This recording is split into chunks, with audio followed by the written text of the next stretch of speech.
Well, this is going to be our end-all to end-all how-to video of how to hook up the Hyper9. And we've gone through the wires. We've got our reverse switch, reverse and forward, with our ground. And our ground goes to our proximity. And one thing that's not real clear, but this needs to be connected to our ground to go. So that's gonna be for like your gas door or whatever you got that you want for a safety to keep the car from going. So we got that set up. We got our off-on switch to turn the thing on, and the power for this comes up.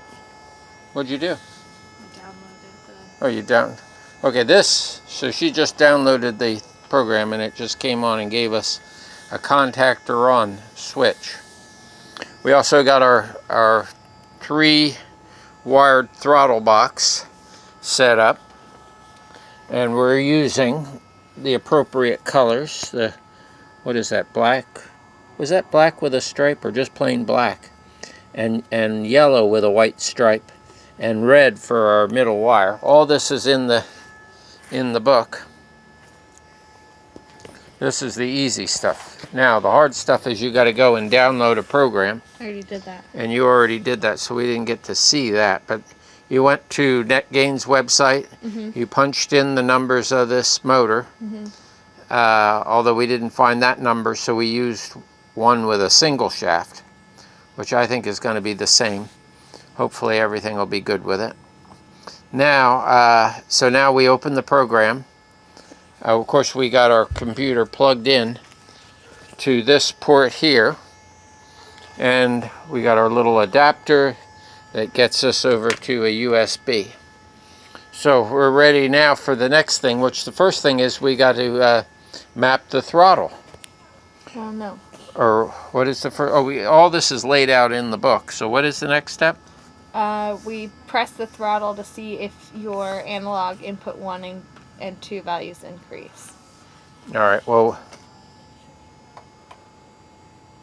we're only using 1. We're not using a 2.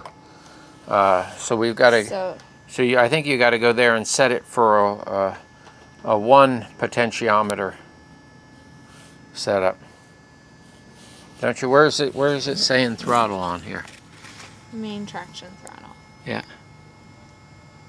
All right, that's the main. And then the one underneath it is the second one. Oh, did that change when I gave it? Yeah. Yeah, and so the second one doesn't change. Mm-hmm. Because we're only using 1.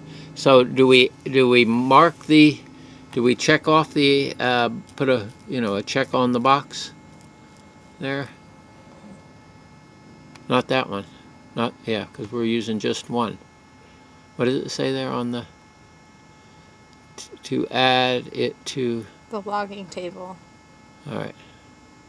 Which I don't, you would. Yeah, we don't know what that is, but we'll figure that out. All right. Next. Okay, so if a throttle other than netgain's HEPA is being used, a custom throttle map is required to match your throttle. Is that their it's not their throttle? No, it's not their throttle. So okay. We're not using the HEPA throttle. We're using a regular old-time throttle box throttle. This is what they call the PB6. Used to be the standard. Throttle mapping. So we go over here to post startup to throttle mapping.